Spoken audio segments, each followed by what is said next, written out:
차트 분석 방법은 현재의 상태 확인을 하고요. 그 다음에 중요 포인트 확인하고 전략을 수립해야 되겠죠. 그 다음에 이 현재의 상태와 현재의 모습이 그렇더라도 이 반대의 경우를 꼭 생각을 해 두셔야 됩니다. 리스크 관리 차원입니다. 리스크 관리 차원으로 반대의 경우 꼭 생각을 해 보셔야 된다.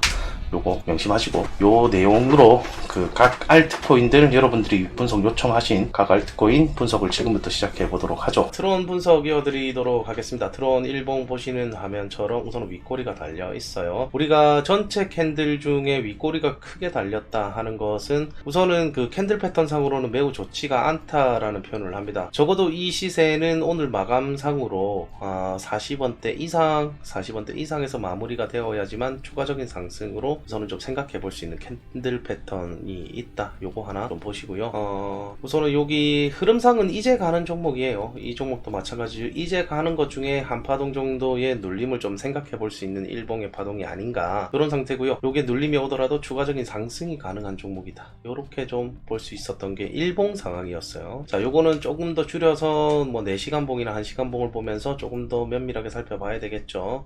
자, 4시간 봉 추세는 아직은 꺾이지는 않았어요. 추세는 꺾이지 않았지만 우선 단기 추세가 조금 내려오는 상태에서 요게 시간이 조금 더 지나면 다시 한 번 더 요렇게 더 노려줄 수도 있는 거, 요거 좀 생각을 해볼 수 있었던 게 많았죠. 자, 거래량 폭발 없이 천천히 오르는 건 펌핑이 아닌가요? 예, 천천히 오르는 건 펌핑이 아니죠. 그거는 일반적인 경우라고 우리가 표현을 합니다. 일반적 그런 종목이 오히려 좀 조용히 천천히 갑니다. 그 펌핑이 있는 종목들, 오늘 뭐 트론이라든지, 트론도 그랬고 다른 종목들 보셔서 알겠지만 상승분이 시작이 되었는데 이 상승분이 큰 만큼 하락해요. 커지는 것처럼 이 펌핑이 오면 오히려 더 안정적으로 가지 못해요. 펌핑이 오면 오히려 안정적으로 가지 못하고, 여기서 윗꼬리가 좀 달린다. 요즘에 요런 형태들 많이 보실 텐데, 윗꼬리가 달린다 하면 시세가 좀 많이 불안해지는데, 특히 또 트론은 예전에 또 이런 경험이 있었어요. 윗꼬리가 달리고 나서, 자, 요거 한번 며칠 전에, 얼마 전이었는데, 트론 종목은 그 저스틴 선이 그 흔히 말하는 아가리를 털어가지고 그날 시세를 좀 올렸던 게 있었어요. 올리고 나서 이 윗꼬리가 길어지고 나서는 시세가 지속적으로 안 좋아집니다.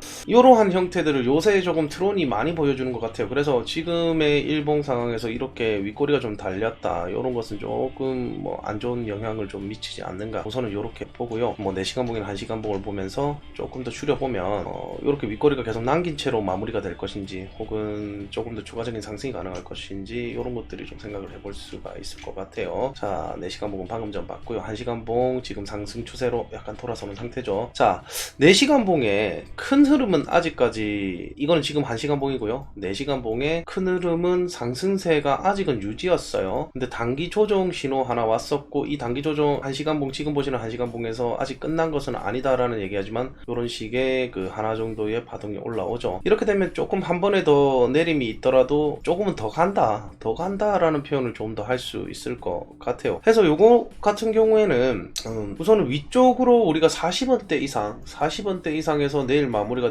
되어 간다 하면 4시간 봉 힘도 아직까지는 요게 장기 흐름은 상승세가 남아있고, 일봉도 다른 종목과는 다르게 여유분이 꽤 넘쳤어요. 그러니까 우리가 이 상승분이 끝났다, 혹은 상승분이 거의 고점에 도달했다 하는 신호는 여기 보시는 스토캐스틱 혹은 요 RSI 지표에 이 80, 스토캐스틱은 80, 그 다음에 RSI는 70 이상이 올라갔을 때 그 신호가 보여준다 라고 얘기를 좀 하죠. 자, 여기 보시는 것처럼 이 RSI, 지금 보시는 요 RSI의 이 고점 신호가 나왔고, 고점이 나왔었죠. 그러고 나서 실제 RSI의 매도 포지션은 여기라고 그랬어요. 그 다음 봉, 여기 내려오는 거, 70 이하로 내려오는 이 봉이 와야 이 RSI를 가지고 우리가 매도 포지션을 잡을 수 있다. 그러한 구간은 여기죠. 여기가 RSI로는 매도 포지션을 좀 잡아볼 수가 있었던 그러한 내용이었고, 1시간 봉 지금 보시는 것처럼 단기 상승권 조금은 생각도 해볼 수가 있는 단계였고, 4시간 봉도 추세는 꺾이지 않았다. 일봉도 마찬가지죠. 이렇게 되면 이 종목이 우선은 펌핑으로 볼 수 있었던 이 흐름이 나왔더라도 이 윗꼬리가 좀 남기지 않고 40.6원 이상에서 마무리도 해줄 수는 있겠다, 이런 관점들도 지금 가능하죠. 자, 이렇게 됐을 경우에는 시세의 상승분을 더 볼 수가 있는 것, 다음날 더 볼 수가 있는 것을 우리가 좀 그 생각을 해볼 수 있는 내용이다. 이렇게 좀 드론을 볼 수가 있었고요. 자, 다른 종목들과 뭐가 틀린지를 좀 볼게요. 자, 다른 종목들 트론하고, 트론 보시면 이 일봉의 큰 흐름은 아직도 많이 남아있잖아요.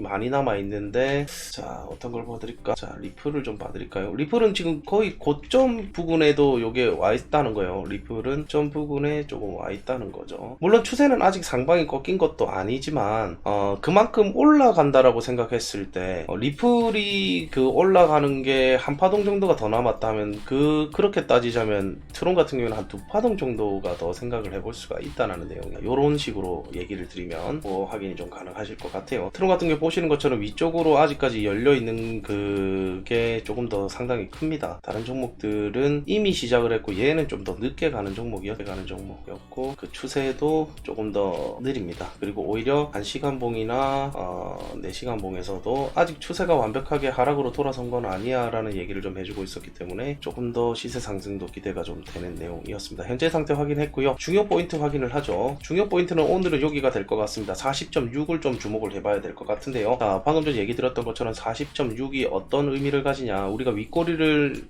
길게 남기지 않고 캔들이 조금 몸통이 좀 가득 차게 되는 형태가 마무리가 되면 이게 다음날 시세 상승을 조금 더 생각을 해볼 수 있는 단계가 아닌가, 이렇게 좀 판단을 할 수 있는 근거들이 조금 더 많다 해서 요거 지금 1시간봉 이 단기봉의 힘으로 시세를 요 정도까지 올려준다면 추가적인 상승도 가능할 상태이기 때문에 중요 포인트는 이 종목은 지금 우선은 40.6 저 정도 가격을 생각을 좀 해볼 수 있을 것 같아요. 자, 전략 수립을 해본다 했을 때는요, 우리 지금 이거 이전에 우리가 잡아야 될 구간은 여기였고, 이전에 그 트론 잡을 때 트론 얘기 질문 주셨을 때 이 구간에서 우리가 추세 살아났다, 그죠? 추세 살아났다고 하는 요거 하나 둘 세 개의 이 22평선 위에 올라왔었던 이 흐름이 나왔을 때 그런 얘기를 이미 드렸었던 종목이었죠. 이 종목은 트론 같은 경우에. 그래서 요거는 우선은 장기 투자로 들어가시는 분들은 지금 들어가실 구간은 우선은 아닌 거라 좀 보이고요. 단기 투자로 들어가시는 분들만 지금은 조금 전략을 세울 수는 있을 것 같아요. 자, 1시간봉에 지금 지지 자리가 어딘가를 확인을 해 주셔야 되는데 이 자리보다 조금 더 높을 것 같습니다. 지금 오늘 생성된 거, 제 근래에 생성된 거는 34.7이죠. 자, 34.7에 있는 이 구간을 우선은 이 1시간봉이 내려왔을 때 조금 그 지지자리, 이 동반 상승이 되는 구간이죠. 반 상승이 되는 구간, 요렇게 좀 잡아본다면 우선은 1차 지지는 34.7에서 아마도 그 단기 추세로 단타로 좀 들어가실 수 있을 것 같고, 요게 뚫리게 된다 하면 조금 더 짧게 잡으셔야 될 자리는 여기라고 보입니다. 자, 한번 살펴볼게요. 32.3에 있는 이 가격대를 1차, 2차로 보고, 여기 비중 10%, 그 다음에 여기 비중 30%. 자, 1000만원 기준으로 합니다. 1000만원 기준, 여기서 100만원, 여기 300만원입니다. 요게 300만원을 추가 투입이 아니라 들어간 금액이 300만원이라는 거예요. 1차 구역에서 들어간 금액의 2배가 들어가는 겁니다. 그냥 정확하게 2배가 들어가고, 나머지 70%는 뭐 하느냐, 급락 혹은 그 리스크 관리 차원에 남겨두는 거예요. 이거는 제가 하는 방식입니다. 제가 하는 방식은 이 1차, 2차를 들어가는 이 금액들에서 그렇게 크게 들어가지 않고 혹시나 모를 우리가 반대의 상황을 꼭 생각을 한다는 거죠. 반대의 경우 어떤 경우입니까? 우리가 지금 1차, 2차 지지를 받았던 32.2가 뚫리게 되면 그 다음 보실 수 있는 가격이 그 28.6 요 정도의 가격을 좀 살펴봐야 되는 내용인데요.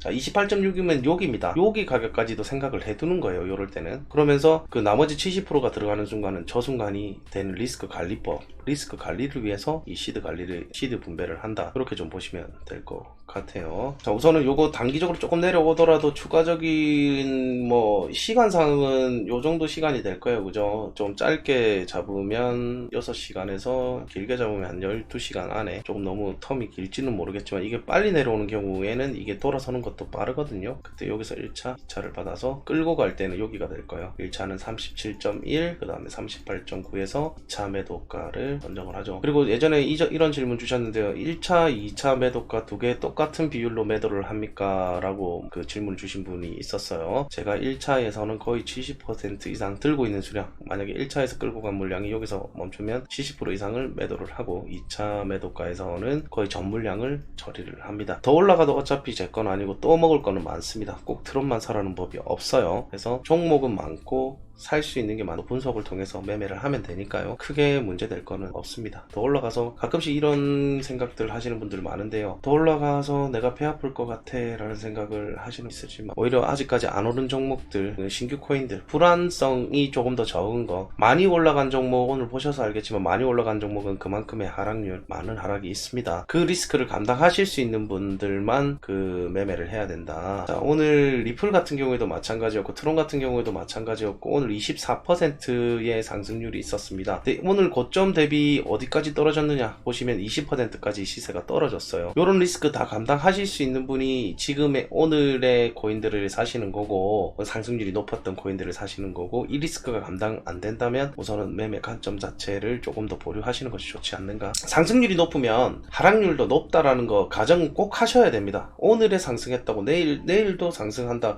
그러지 말란 법은 없어요. 근데 상승률이 높았을 때는 꼭 하락률도 높다라는 것은 꼭 명심해 주셨으면 합니다.